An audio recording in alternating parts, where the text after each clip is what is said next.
Welcome back to the Lenz Comic Corner, Classic Known Classics. This is episode number 1643, Doubleshot number 1537. I have two DC trades. These two trades came out just after the events of Infinite Frontier. Well, after Infinite Frontier Zero. This first book was a relaunch for a book that ended last year. Though I did not know at the time, apparently that was an 11-inch limited series. Despite looking at the covers, there was nothing on the covers that was a limited series. I did not know it was a limited series until I saw the trade paperback for it. Yep. But now again, the relaunch. Which book? Suicide Squad. This is Volume 1. Give Peace a Chance. Now, I should just point something about this team lineup. Well, one member's not on the roster. You probably notice there's some characters missing. Okay, you might ask, okay, is Amanda Waller here? Yep. Rick Flag here? Yes and no. He is here, but he's not the field leader of the team. Oh no. He is briefly seen in the first couple issues, and that's it for him. By the way, this trade paperback collects the first 6 issues of Suicide Squad. I believe this is volume... I'm trying to think. 7. Yes, volume 7. And the Future State Suicide Squad issues. Now, Future State Suicide Squad is simply put Suicide Squad during events of Future State. Okay. Where basically put Suicide Squad to go Earth 3 to retrieve Amanda Waller.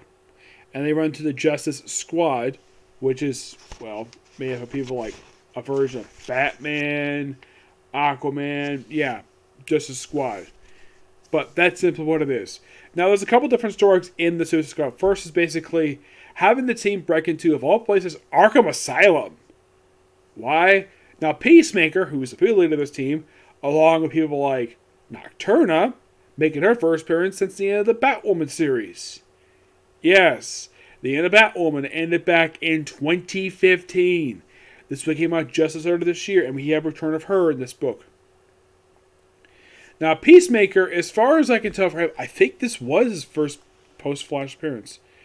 Let me take a look at that just to be sure, because, let's see.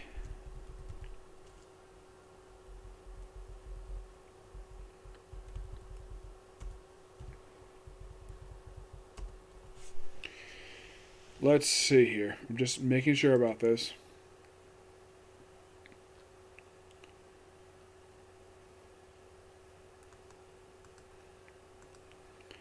Let's see. No, I thought this was his first appearance, but nope.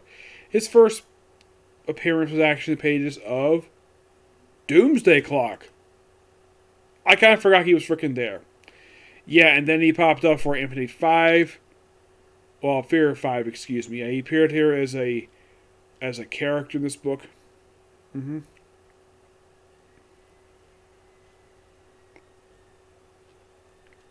Oh, he had a backup feature in this book. Yep. A book that came out a little over 2 years ago. Some might say that was his first appearance, but then after that he appeared in Infinite Frontier and then this book. Oh yeah, he's also popped up pages of Swamp Thing, which I'll get to that, don't worry. Yep. Now, in the first issue, we see a few new characters. We have Bolt, who's actually one of the characters on the cover. He is a character from the pages of Batgirl. Yep.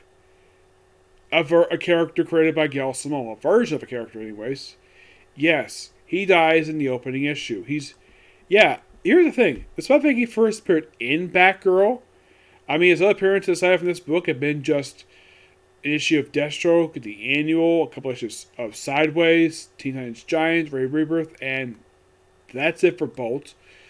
There's also the Film Freak. Film Freak is a character who is pretty much a character from the 80s that apparently Batman fought with Harley Bullock. And he's basically a Tom King character. Yep, Tom King created this version of the character. Now, here's the weird thing about Film Freak. Well, this one is based upon the second version of Film Freak. And he is a creation of Will Pfeiffer. Okay. And this guy was only here just for a Night on the Rooftop 2-parter. Well, one issue for that. An issue of Harley Quinn, Diesel Battlefield, and this book here. And yeah, in the first issue, he dies. There's also Strike. Yep, and you can thank Grant Morrison bring this guy in. And aside appearing in one issue Batman Inc., he appeared in an issue of Nightwing, Flash, and this book. Yeah, so basically, Robbie Thompson, who's the writer of this book, this is like kill off like 3 characters in the opening issue.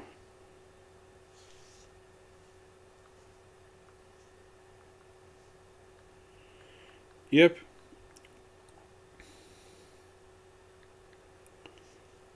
Yeah, kill off these characters in the opening issue. Now, they go to Arkham Asylum for one thing. They're here to bring out William Cobb, a.k.a. Talon, a.k.a. Dick Grayson's great-grandfather.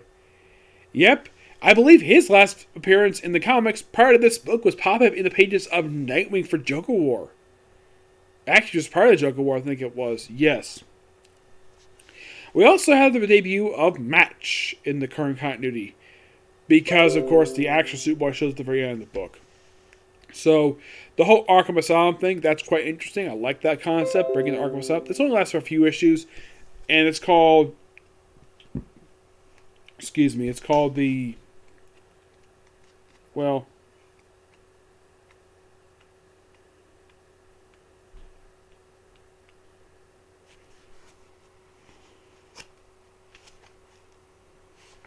I think it's called like the Arkham Breakout, I think it is. I'm trying to look up here. By the way, it looks like Waller has slimmed down a little bit since her last appearance. Yes.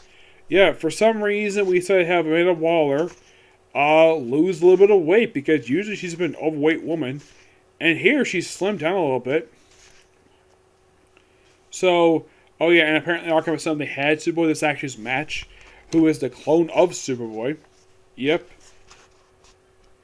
By the way, this first arc here, it's called, I think it's called the Arkham Breakout, I think it is. It's called Assault on Arkham. Yes, a play on the action movie.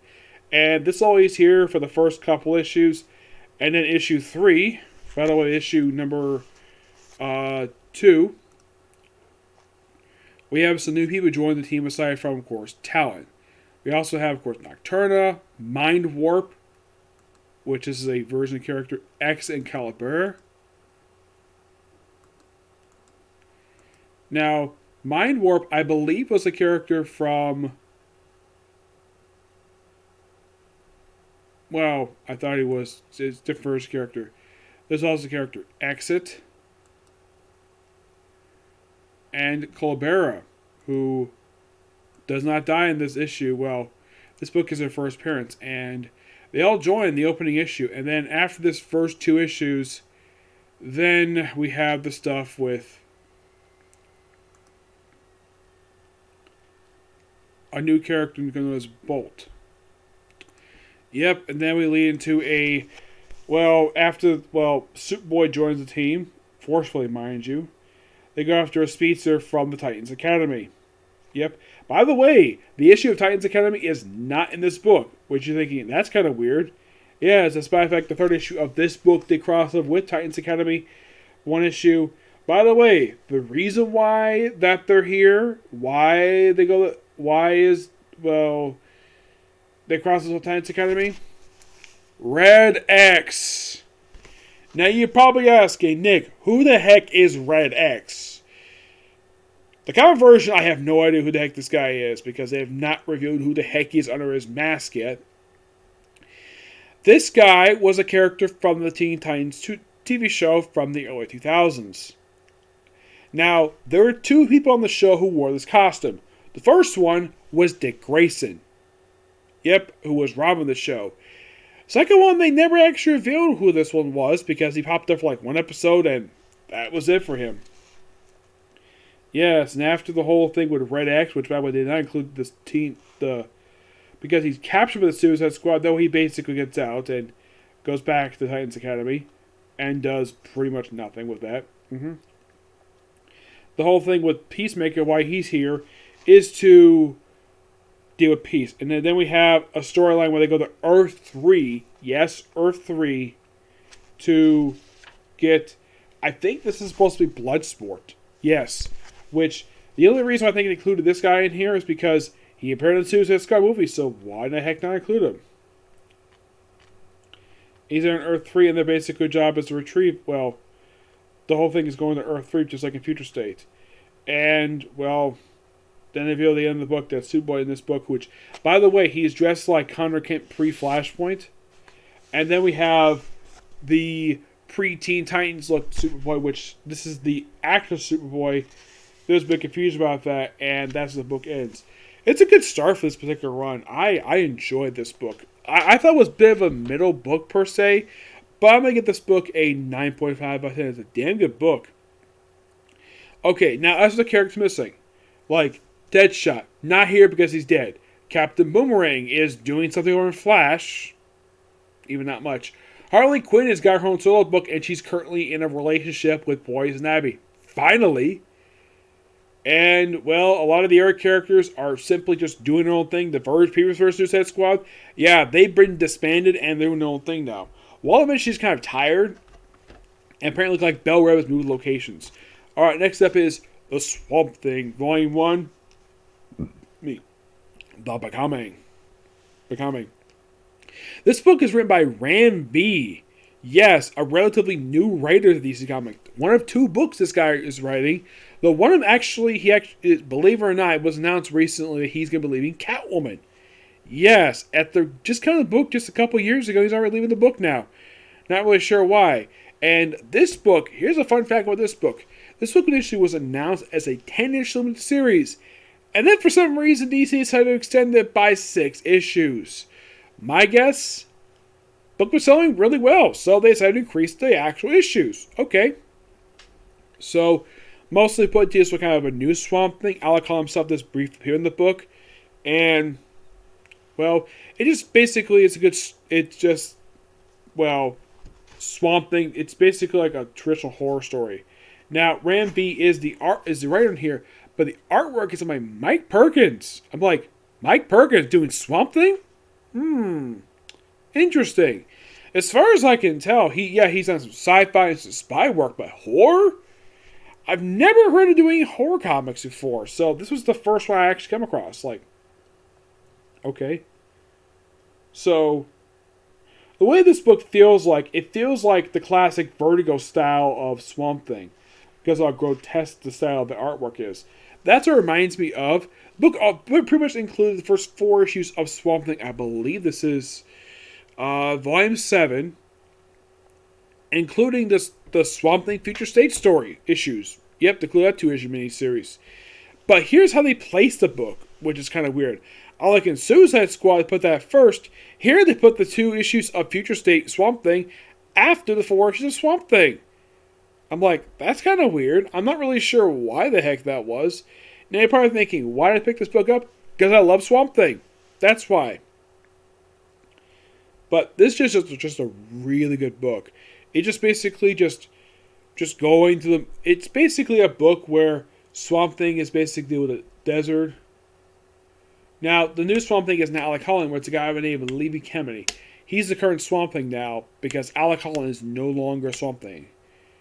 For reasons probably will be spoiled a bit later. But this is just the start of his time as Swamp Thing. This is only the second time I can think of Alec Holland has been replaced as Swamp Thing ever in the history of Swamp Thing.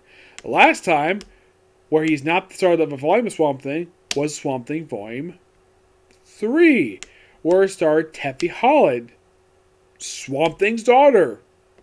Yep. Interesting idea. Alec Holland himself does brief in this book for like 1 issue, and that's it. But yeah, it's basically a new Swamp Thing, do his own, set up his own, dealing with the whole plant stuff for the character. I'm definitely looking forward to basically pick up the rest of this in trade paperback form.